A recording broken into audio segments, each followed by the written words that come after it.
Hello, people. I've recently got myself my Christmas gift, which is the famous Hasselblad 500.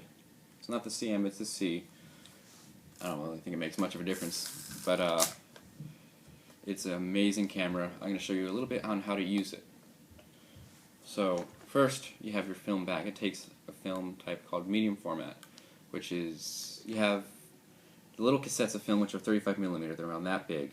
But medium format film is like a 6x6 centimeter negative, which is about that big. It can be blown up really big. Now, it has a little knob here that you turn, and this is where your film goes. It goes on one side here, these lift up. Put the film, it's a little big cassette like that big. Put it in there, and the film wraps around onto this side, and it closes just like that. And I don't have film right now to show you an example, but what you would do is you would wind the film with this knob until it gets to, I feel like I'm reversing this. No, I'm not. Until it gets to, there's a line on the paper. The film has a paper back on it. There's paper, more and more paper, and when it unwinds to a certain point, then there's the film. But that's not important. I'm not going to really do too much on that. Just you wind it to a certain point, blah blah blah, and then what you do is you put it back in this cassette, this magazine, lock it, and there's going to be a 0 right there. What you're going to do is wind it about 10 times,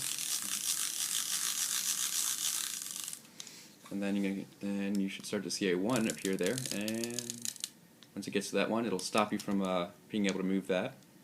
And you just put it right there. I want it to have that much pressure. Here we go. Doesn't really matter where, just there. Now, this is your dark slide. Normally, if you actually have film in here, you don't want to do this, but this is just to show you that this is stopping your film that would be in there from being exposed to light. So now, you have your camera.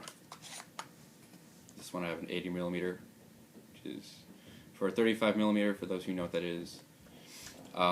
It's pretty much an 80mm on a Hasselblad is equivalent to a 50mm on a 35mm camera. In a Hasselblad, for the 500 cm or 500 series, your shutter, your aperture, your focus, everything is in the lens. The body is simply just, normally you don't want to do this, there's no point in taking the lens off, but this is to show you. Cat. The body for it is just to have a mirror for the viewfinder, which sounds awesome. Depending on which one. If you have the CM, it tends to have a different viewfinder. But I'm looking at the video, so that's why I'm not looking right at you guys. It's a cool viewfinder, but not the point. It's where you look through the photo. The body is, you look through it to see what your photo is going to look like and to keep the film from getting exposed. Takes a picture. When it's done, it'll close these two flaps to make sure your film does not get exposed. Wind this up. It'll wind your film to the next picture, and it'll bring the mirror back down, and it winds up the lens, because the lens has your shutter and everything in it.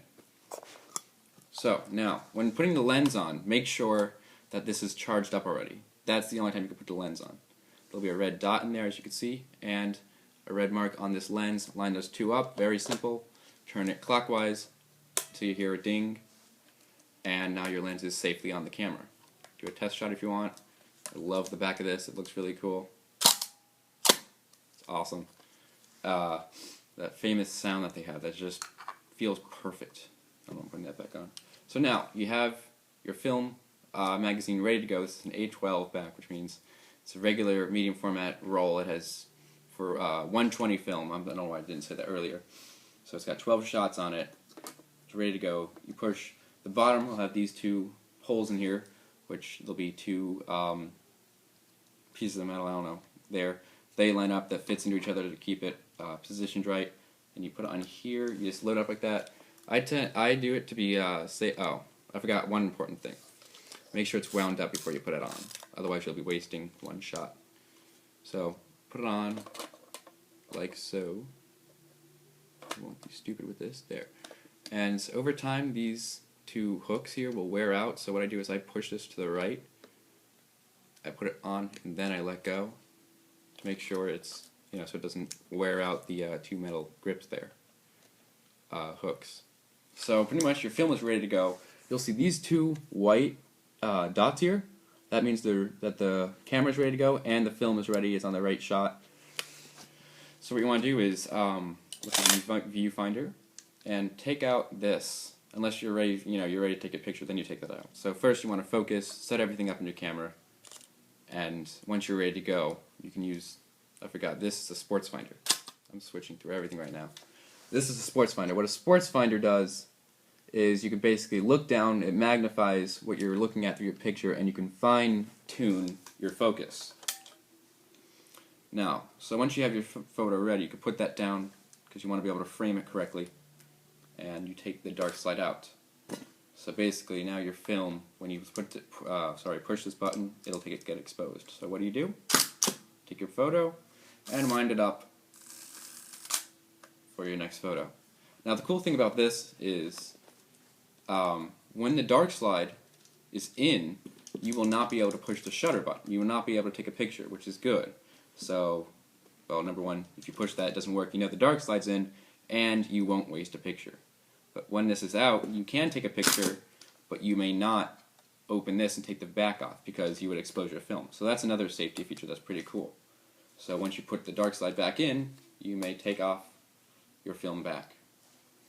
Now, right after you took a picture, you'll notice that these will be red. What you do is when you wind it up, you'll notice that one of them will typically goes black, and then it'll go white, which means it's ready for the next picture, and this one will go white when it's all fully cocked and ready for taking another picture. So once they're both white, you're ready to go, and as you notice, this will advance to the next number, which means you're on your next shot. And like so. Picture. Dark slide can be a pain in the ass to remember to take out. And there you go. Continue it. Lovely camera. Amazing pictures. Classic design. The look of it is amazing. The sound, the feel, everything about the Hasselblad 500 is really amazing. Any Hasselblad you use. And plenty more to do. There's little things you can change out the viewfinder. You can change out these winding knobs if you want. You can change, of course, your lens. You can change the focusing screen, which is that screen there. You can change that out and have something different. There's better ones. All this stuff is pretty costly, depending on where you get it from and what condition it's in.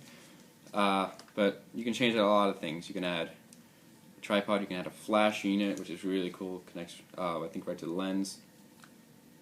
There are many different things.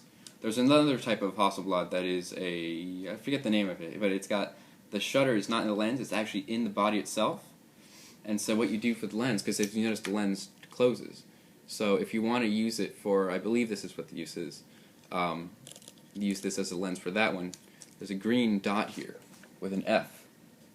You push that, I can't focus on this lens, I'm on my iPad. You push that in, you turn it, so now when you take a picture, the lens never closes. Because the shutter would be on the back, on the actual camera. This one, you don't use that because you want to use the shutter in the lens. And what the heck happened to the brightness? It's a little bright, but whatever. So you get the idea. It's a little bit on how to use the Hasselblad. It has no light meter, so you're going to want to have your own light meter. I use my DSLR, my Nikon, I use that. And, well, it's a little bigger than your regular light meter, but it works. Little thing, plenty of little things. You can put your the canister, the box which you got your film in. You can rip the side off there. It'll say the ISO, sensitivity of the film. You can put that, slip it right in there, and close this, and it'll say that. In other words, if you don't, then it has the DIN, which I don't know what that is. It's some other system of measuring how sensitive your film is, and then you have your ASA or ISO right there, which I have set to 400 that you can turn inside here. And well, I'm pretty sure I'm missing a couple other things, but they're just many. Oh, this, if you want to have there's a cool trick where you could put a penny on top of here, and you could take a picture, and the penny will not fall because the shutter, even though it's huge, it will not cause virtually any shake to your photos. But one thing you can do is if you push this up, it would release the shutter, and that closes, but it has not taken the picture yet. So what you do, take the picture. It was too fast for that to even see it, but well, yeah. Take the picture, let it go, and that's what it does. Pretty much puts the mirror up, and then it takes your picture, so there's no shake whatsoever. Great for street photography if you know what you're doing. Typically people hold the camera like this, but I'm left-handed, and what I found was really nice is I hold with my left hand, I have my finger on the trigger there, and in my right hand I have it like this holding the lens, so it's very steady. Move it just as you do, and it works the lens really easy for me. And, well, yeah.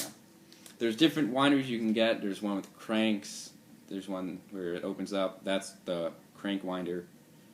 I like this one actually. Originally when I ordered it was supposed to have an older looking crank on it, but it came with just the twisting knob.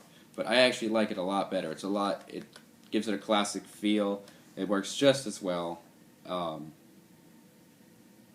well, yeah, it's a wonderful gift. A little expensive, but once you get it and you learn to use it, it is going to be one of your best cameras you ever shoot with, film or digital. That is the Hasselblad 500C.